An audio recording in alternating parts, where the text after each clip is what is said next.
Hello and welcome to the oddschecker betting show. This is another Royal Ascot preview. This is day 4, the Friday of Royal Ascot, and this show is sponsored by Tote, as has been the case for days 1, 2 and 3. I'm joined by Andy Holding and Jamie Benson as we go through the card. Jamie, delighted to have you here. Delighted that Tote are sponsoring us through the week. We spoke about the Whirlpool in episode 1, so if people want to find out more, they can go back and check that out. But Tote kind of have you covered for the whole week. Absolutely, there's all sorts going on. There's the £5 bet £5 in England, get a £1 free play spot. There's tournaments going on where there's £5 being given away every day to the share of the people who beat me, who get more easy profit than me. I mean, I think there's one thing we all know is that is god easy. So yeah, there's loads going on, and also in that the top 20 finishers every day qualify for like the champions tournament at the end, where there's 25 grand up for grabs on Champions Day. So there's loads to play for every day of the tournaments, and yeah, there's also the Whirlpool angles. There'll be bonuses. I mean, God, there's so much going on. I'm going to be shot for not mentioning it all, but just get over to the Tote, and they're giving it away. Let's be honest. Great stuff. Andy, are you going to be at Ascot at all, donning a top hat? No, unlike Cheltenham, I tend to sort of like to work from home and be at the coalface, really. I just think you have to be more switched on and alert and sensitive to and reacting to things that happen the day before, or even the day before that. Unlike Cheltenham, where you haven't got any draw biases or anything like that. And there are like even more doubly declared horses, particularly in the 2-year-old races. You can get yourself in a position where if you're switched on, following one form line that links into another, and beat the market later on the week, i.e. Windsor Castle, Norfolk, Queen Mary, Albany, even the Coventry have some kind of influence on what might happen. So, and the handicaps as well. The handicap form lines can have a bounce-on effect as well later on in the week. So I think if you're sort of not careful and you're having a bit of a jolly at Royal Ascot in the champagne bar, there's a lot of things that are going on that you're not privy to, and you might just take your eye off the ball. So there's always a lot of things going on that I'm not privy to, Andy. That's why I'm going to be in the champagne tent tomorrow afternoon. Yeah, it'd be a lovely idea for me to do that, but yeah, when you've got to get a column over at 5:30, 5:30, write it up and do all your research and make sure everything's spot on, all the prices right, you just can't afford to be having a bit of a jolly. Yeah, fair enough. I'll do it for us. Let's get into the racing. We're going to kick off with the Albany, which is the first race on the card on the Friday.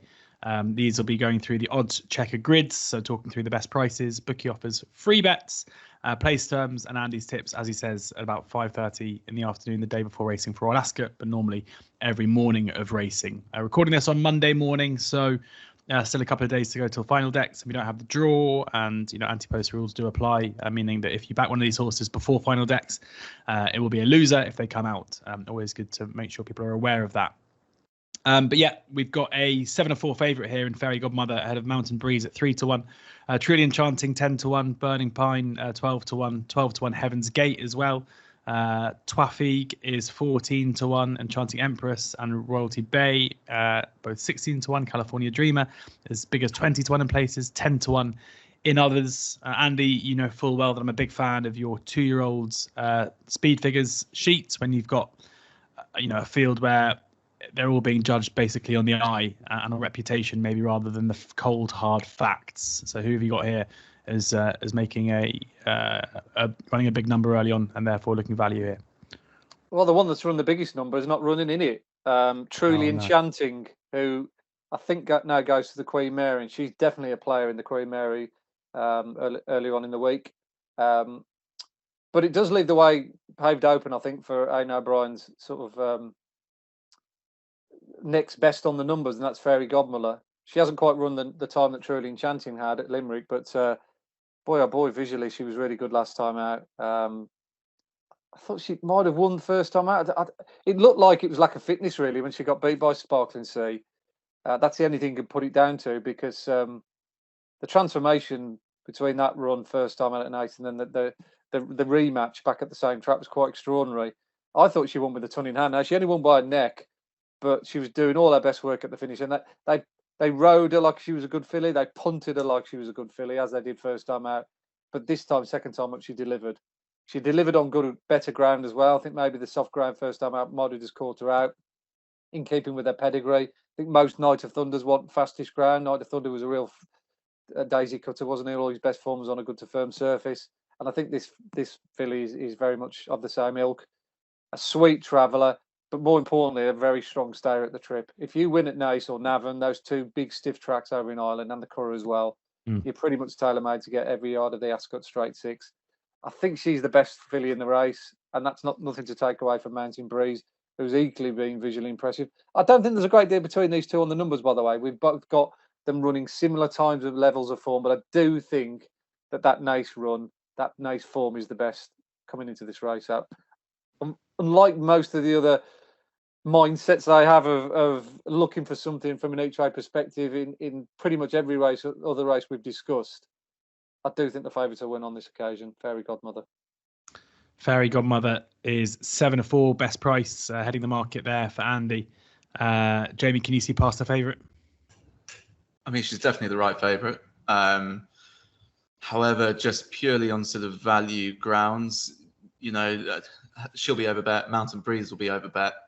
And actually Trafic will be overbet because will be ridden by Holly Doyle. And so, I basically left looking down the list to see if I can find something for maybe some swingers, maybe to come second behind Fairy Godmother.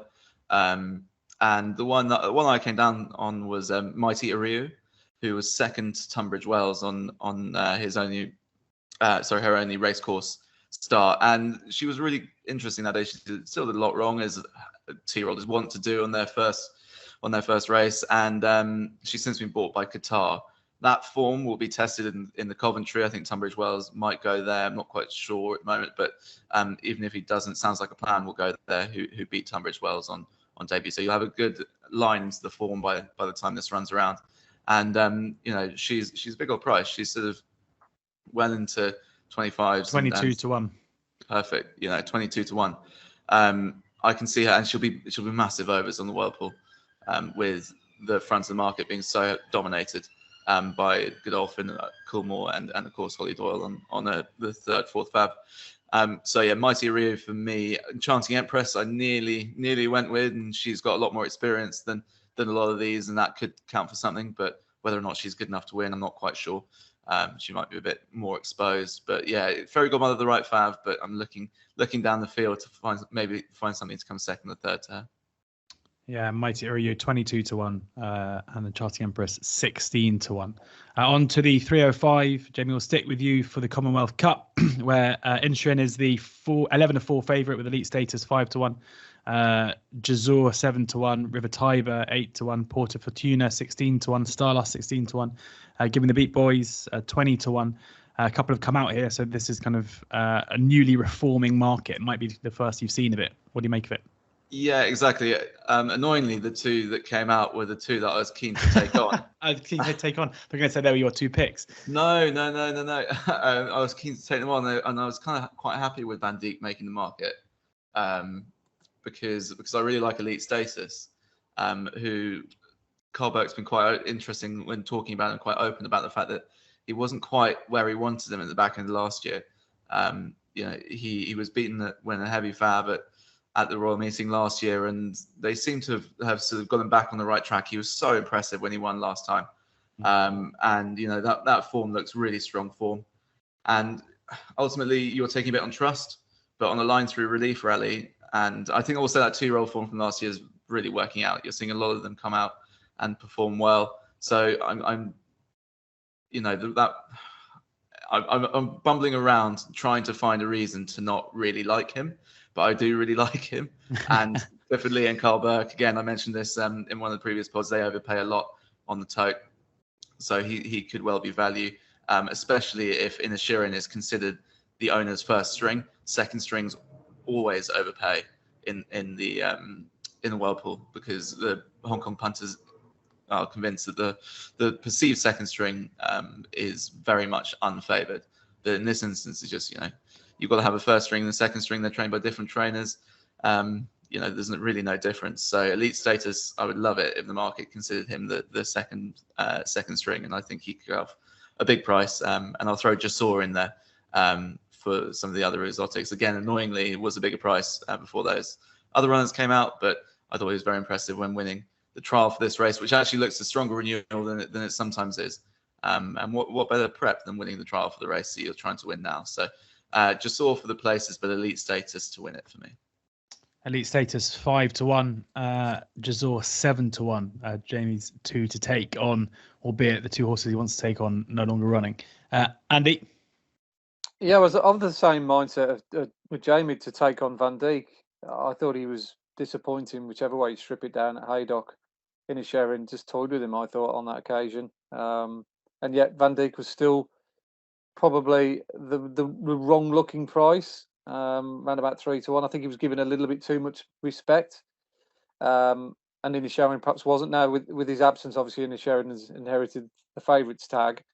And he's just gone to the kind of price I don't really want to necessarily get heavily involved with at this very moment in time. So I'm of the same mindset as Jamie with elite status. I don't think there's a huge amount between them on what they've actually already achieved. Elite status, I think he's probably one of those kind of horses that you are better off following in the early part of the season. Whether his conditioning just allows him to sort of like drift off and not quite be the same horse towards the back end of the autumn, I don't know. Maybe the softer ground has an impact on him as well, because he looks as though he's got a bit of a fast ground action as far as I could see. His disappointing runs came on autumnal ground last year. Maybe he was over the top, I don't know. But up to Royal Ascot, he looked good. I still can't believe he didn't win it at Royal Ascot, to be honest. But I don't know whether they just rode him wrong, trying to make all over 5 here at Ascot. You're always vulnerable, and you stick your chin out for something coming off the speed. But they rode him with plenty of restraint at Newbury, allowed him to come through, and he really did quicken well. Clocked a good time.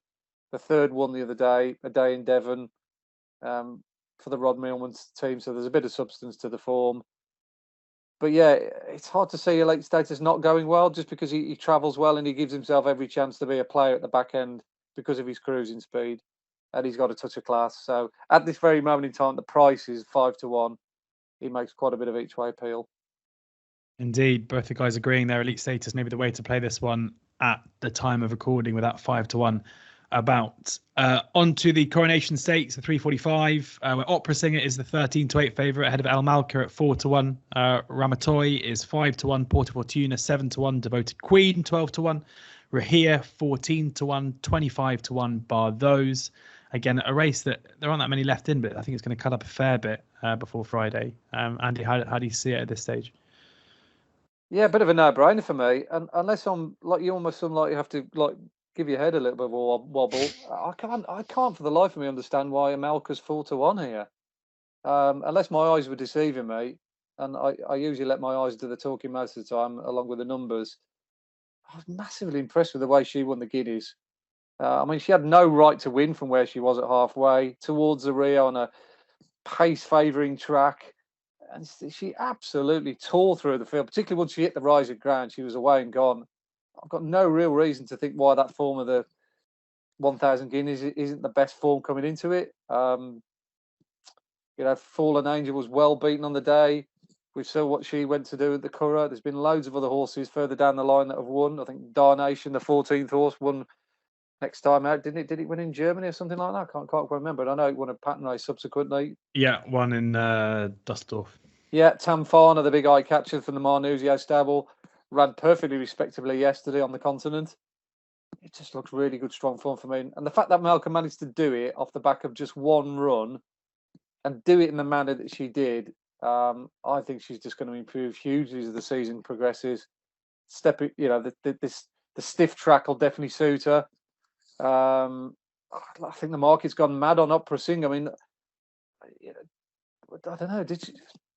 Everyone's expected or seemingly thinking that run at the Curragh was used as a stepping stone towards this, but I think that'd be a dangerous assumption, particularly at the price. I mean, it's a Group 1 race, a prestigious race on home soil. I can't believe Aina would have left it undercooked. I'm a mad fan of Amalka. She was hugely impressive in the Guineas, and I think she'll back up that view in the Coronation. Amalka 4-1 as it stands. The best price on the oddschecker grids for the 1,000 guineas winner. Jamie, do you agree? Opera Singer one to take on? Yeah, I mean, I was excited for this race before, but I'm even more excited for this race having seen Andy lose his mind. I just don't understand what's going on. And I'm inclined to agree. So Andy, don't worry, you're not losing your mind. I'm also surprised to see the price differential between Opera Singer and Amalka. For all the reasons you said, that Guineas form just looks absolutely red hot. And with that in mind, Opera Singer will be overbet, as I've mentioned 100 times. Aidan O'Brien, Ryan Moore favourite, that'll be overbet. And I'm just going to do a simple Amalka, Ramatuelle, maybe Paula Fortuna as well. Basically, just taking that Guineas form and perming it up in exactas, trifectas, and swingers. It will probably overpay. So yeah, that's simple for me. Just try and get try and get Opera Singer out of the first 2 or 3, and yeah, happy days. That's the play. Yeah, good stuff. And hopefully then Andy doesn't lose his mind. He's already lost it. Yeah. Hopefully, we get it back. It's early to be losing your mind, isn't it? Hopefully, we get it back for the Duke of Edinburgh, before the start of the meeting. Which is the next race on the card, where Ethical Diamond is the 4-1 favourite with Deacon 8-1, Shadow Dance 10-1, Layakel 12-1, Bellocchio 12-1, Crystal Black 12-1, 16-1 Bar. How's your mind feeling for this one, Jamie? Are you okay? Yeah, I'm all good. Annoyingly, the one I like here, I don't know if it's gonna come, but it's into Lotto for Joseph O'Brien. Joseph won this race last year with Akita Sushi, and I'm not saying he's the same profile, but I really fancy into Lotto for mark of 87. He was a flat horse before he went to Joseph, and bought by the double green, and so went novice hurdling, and was a good juvenile hurdler. Has very strong form, graded form, and then maybe just didn't quite go through with it in the midst of winter.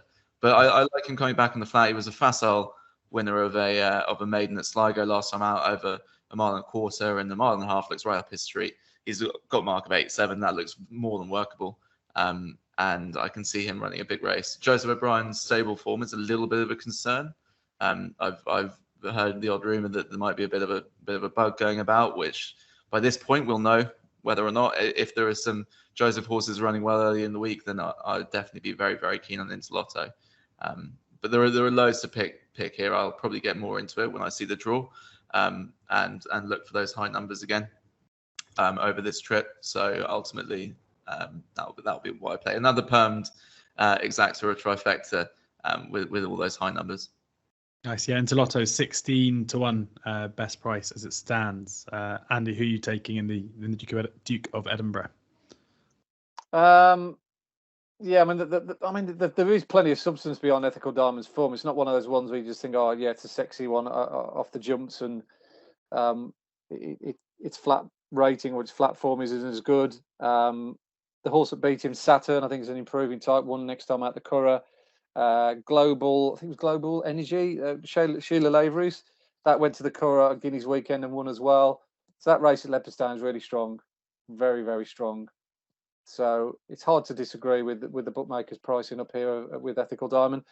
I think there's going to be one here that's going to be underestimated. Again, I touched upon the other day with Harry Eustace. He's done really well this season, Harry, with his handicappers, and the yard still continues to thrive. They had a very good weekend.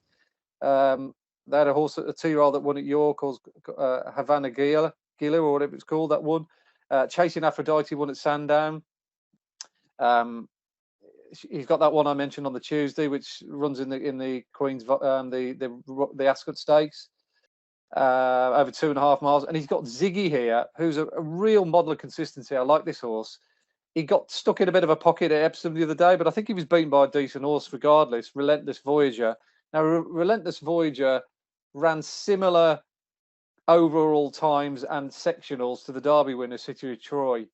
And I don't think he did his reputation any harm at York over the weekend. It was just a tactical affair. I think Ryan Moore rode everything to sleep on one of William Haggis's from the front, Klondike. But Relentless Voyager certainly did his e-ball claims, no harm whatsoever. And he bumped into one the time before as well. Again, another massively improved horse, Crystal Delight, who's been a reformed character ever since, going with the aforementioned Harry Eustace, having left, I think it was William Jarvis. Yeah. So I think this horse has just been a bit unlucky to bump into two very well-treated horses that have rather got away from him. He's got a bit of Ascot form as well. So I think he could be massively underbet. Again, using Jamie's unders and overs on the Whirlpool. I can't believe that Harry Eustace on a horse like this, who's a bit of a one under the radar job, will be anything other than bigger on the exotics than he will be in the market. I presume he'll get in. He's number 33 on the sheet, but hopefully you get in. I think it's 20-24 maximum or something like that. So he might just sneak in. I'd have a healthy regard as well for Sea King, Sir Mark Prescott's horse. Luke Morris have been booked to ride him. He won in a good time at Ripon. Nice, big, strong individual as well. I think he'll go well. But I'm just hoping, keep my fingers crossed, that Ziggy gets in. Yeah, Ziggy is 16 to 1. Best price as it stands. Sea King also 16 to 1. So a couple or three, I guess, there to go with in the Duke of Edinburgh. On to the Sandringham now, where Indelible is the 11 to 2 favourite ahead of Chic Columbine at 7 to 1. Everlasting 12 to 1. Hard to Resist 14 to 1. Kitty Rose. Zaynab, Flight of Fancy, Forever Blue, all 14 to 1 too. 16 to 1 bar those. Andy, how do you see Indelible? You spoke about liking Rafe Beckett's handicap runners in these 3-year-old handicaps, and there's one topping the market here. Yeah, lovely performance at Doncaster. Still very difficult to assess. That was only a third run in her life. Like the way she hit the line, ears pricked and all that. That could be anything, couldn't they? These kind of horses. Yeah. It could be the bet of all time at 11 to 2. It could be the worst bet you've ever had. You just never know, do you? The level improvement of that horse, but up against a whole bunch of horses with a similar profile. Could well be a massive market overreaction. I think George Bowie here, whisper it quietly, has got quite a strong hand here. He's got Chic Columbine and particularly Soprano. I've watched Soprano now for the last 6 months, and every single time that she's run, I've been left with the impression that she wants further. They keep running her over 6 furlongs. She keeps getting done for toe and keeps running on eye catching in her races. I think they've missed a trick with her. Don't forget she got beat 3 lengths by Fallen Angel at Newmarket last season when finishing second in the Sweet Solera. Again, doing all her best work at the end, and we'd have just obviously had a better turn of foot and just got away from her. She was up against a Group 1 horse. She ran at Musselburgh last time out, missed the break on a track that definitely favours horses to race handy. You just can't be steadied at the back and being held up for a run there. You're an absolute million. But once again, she did all her best work at the end, hit the line strong. That was over a tight 7. She's crying out for a strongly run mile on a straight track where horses like her have a very good record of coming into the race towards the back end and picking up pieces. And she should have won at Salisbury last year. I think was it the Dick Pool? That 6 furlong race when she was miles behind at halfway and then flashed down and finished 3rd.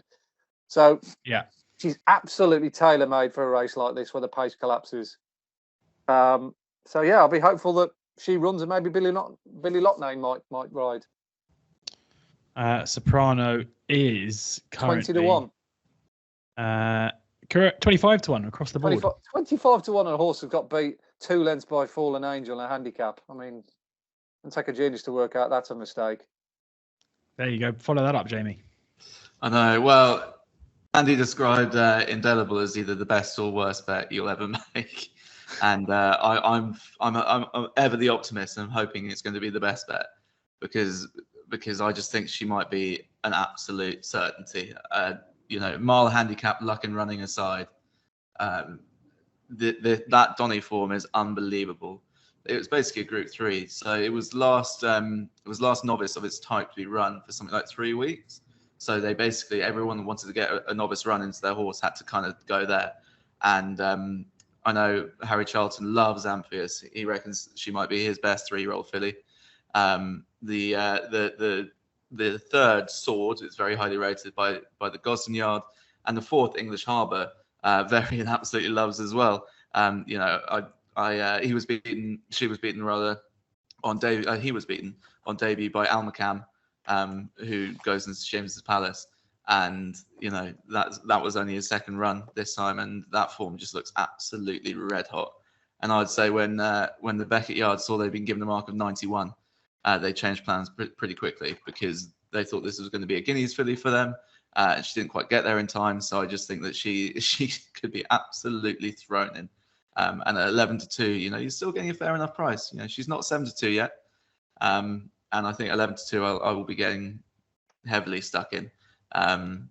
Two others against the field would be Without Words, who was second on the Curragh last time out, on her first run for Joseph O'Brien. Again, Joseph form. We just need to wait to see how his horse is running earlier in the week, but she could run a big race. And also Nocturnal for James Ferguson. The owner is actually Alex Frost, our CEO at the Tote, and I know that they really like her. She's a really smart filly at home. She's won her last twice now, and a mark of 89 could underestimate her. They think she's a group filly. So yeah, it's one of those. You're absolutely right. There are so many here that could be absolutely thrown in, and I think Andy's probably on a wiser approach, backing 25 shots than me backing an 11-2 shot. But I think this might be the proverbial absolute good thing. So Indelible, she might be my biggest bet at the meeting, if I'm honest. And what Hector Crouch jocked up for Rafe Beckett. How do you expect Indelible to return on the Whirlpool? So I would say she'd be about parity. She might be a shade bigger. Hector Crouch overpays about 65 to 70% of the time. But just because it's a favourite, you never quite know. They do like to back horses with ones next to their name in Hong Kong. So she might be supported.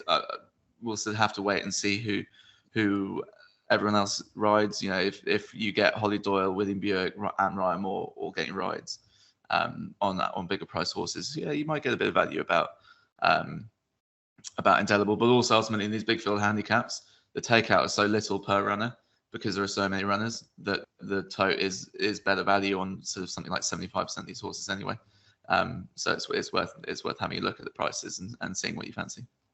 Good stuff. Given the Whirlpool a plug, you've given your nap, and you've also given your CEO, your boss's horse, a good mention as well. So top marks, 10 out of 10. We'll go now to the King Edward, their 540, where Space Legend is the 9-2 favourite, ahead of Agenda at 5-1. Callan Dagan is 6-1. Diego Velasquez 7-1. Theory of Tides 8-1, as is Chief Little Rock 16-1. Bar those. Andy. Yeah, again, there's one in this race that might not necessarily get the attention it deserves, particularly from a Whirlpool perspective. But I've had this horse on my radar for a little while now. I've watched quite a bit of French racing in the last year due to a good pal of mine who, I'm not saying got me into it, but he gets me to look at certain races where he says, "Oh, have a look at this. What do you think? I've got good figures for this, figures for that." So he does keep me abreast of all the French form. And a horse called Mondo Man has been a horse that he's flagged up several times as being a horse potentially to buy for the clients that he's got. And he's absolutely crying out for further. The only problem with Mondo Man, I will put a little caveat in there, a little asterisk to his name. He's having a little bit of a habit of being quite slowly away. And given that those French races that he runs in are often stop-start gallops, and they're a little bit of a sprint down the straight, even though you've got long straights at Longchamp and Chantilly, it's becoming increasingly more difficult for him to get back into the races and make up the lost deficit. But you literally can't get your breath out how well he ran last time out. He must have missed it in the French Derby by 5 or 6 lengths. He was still last coming out the back straight. He somehow managed to finish 4th behind the winner, Luc de Vega. It was quite an extraordinary run. I actually think this horse is an Arc de Triomphe horse. I actually think 1.5 miles in the autumn on soft ground, at that time of year, will really play into his strengths. The form before that at Longchamp over a mile one's a really good run. I first looked the horse we mentioned in earlier previews, who's fancied in one of the other races at a lower level. He was 3rd that day. So I think this is a genuine Group 1 horse that is crawling out for 1.5 miles. Whether Ascot will suit him, I don't know. Whether Fast Ground will suit him, I don't know. He's got a few things to overcome, but he's 16-1 for a horse who was a massive eye catcher in a Group 1 last time out, and Buick has been booked. So I think you need to have a serious look at him. I don't know what Buick's like when he rides for an unknown trainer. With regards Whirlpool, obviously very popular, probably in the top 5, isn't he, in general terms, of popular jockeys around the world. Whether that'll have an effect, I don't know. But the horse itself and the trainer might just skew it the other way. Jamie, how does Buick generally stack up? Yeah, I mean, Buick tends to be overbet, but mostly when he's on Godolphin things. He actually, when he's not on a Godolphin horse or when he's on a bit of an outsider, he will overpay like most, and especially a horse like Mondo Man, trained by unknown trainers for a Hong Kong audience. You know, with a string of 325 next to his name rather than 111. Yeah. You know, that is the sort of profile that will overpay, and especially around that price as well, 16s.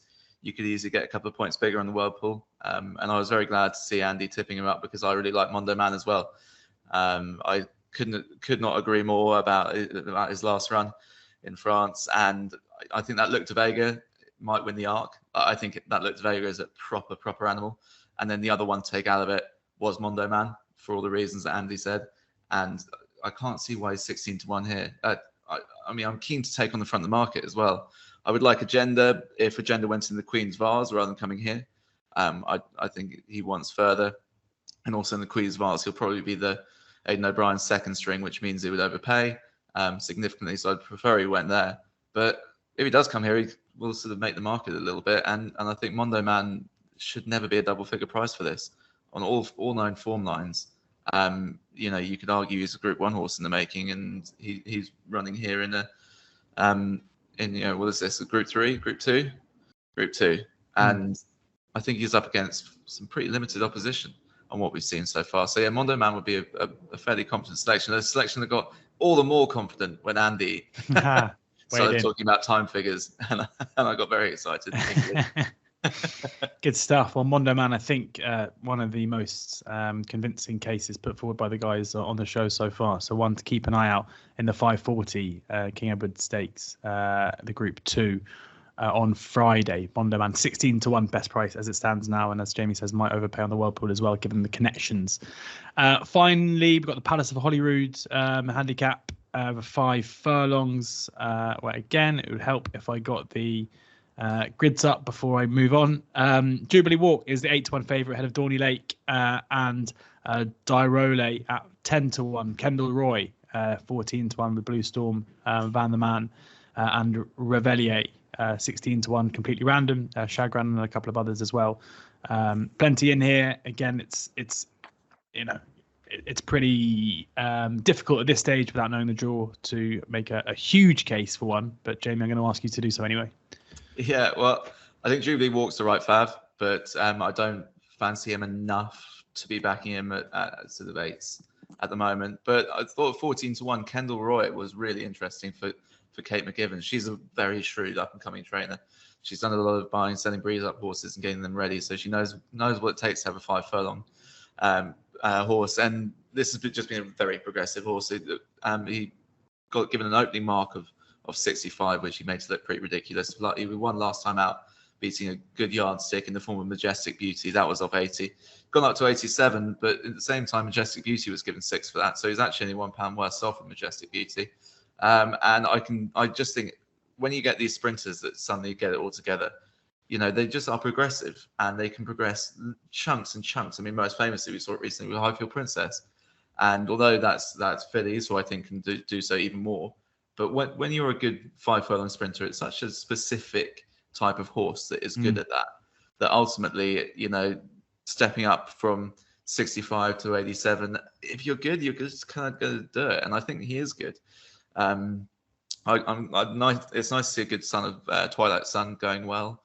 I've got a bit of soft spot for that side, but yeah, I think he's just a horse going places, and where a lot of these handicaps, I look to catch a horse that might be falling down the weights in the 5 furlong sprints. I always like to be with a horse that's coming up in the weights, that, you know, might have been better handicapped before, but ultimately has got it together, knows what the game's about, and is in rip-roaring form, and that is Kendall Roy. And Kendall Roy's 14-1 will be bigger in Whirlpool because, as you might expect, nobody will know who Kate McGivern is. I suspect they will do after this.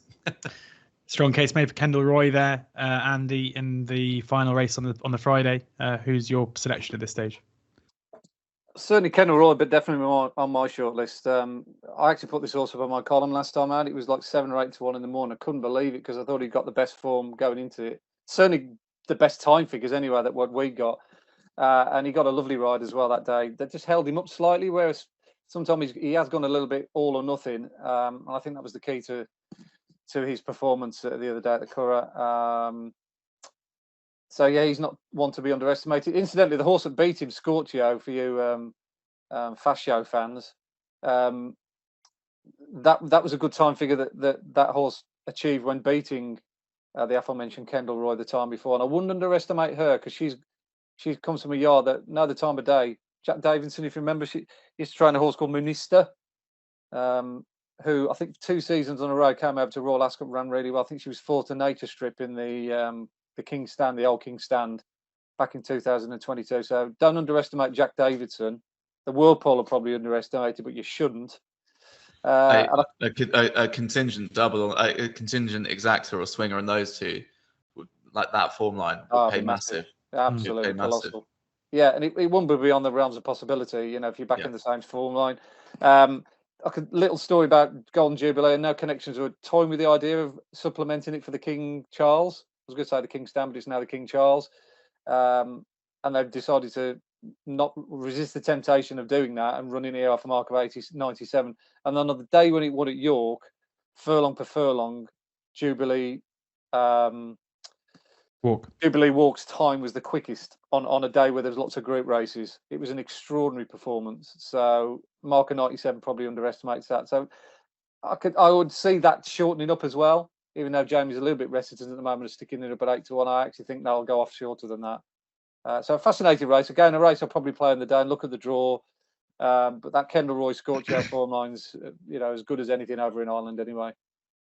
Yeah, interesting stuff. Scorchio 20 to 1, best price as it stands. That brings our day 4 preview to a close. We're going to record day 5 now, so the final day, which you can find over at the Oddschecker YouTube channel, where you can find all 5 previews, all sponsored by the Tote. And we're very thankful to the Tote for doing so. Make sure you download the Tote app for all of your Tote betting needs, and there's a sportsbook there as well. Plenty of offers, as Jamie mentioned at the top of the show. So get involved and on board for Royal Ascot, and also download the Oddschecker app, where you can get the best prices, bookie offers, free bets, place terms, and Andy's tips for Royal Ascot the evening before racing every single day. Make sure you join us for day 5, but in the meantime, enjoy the racing and please ensure that you gamble responsibly.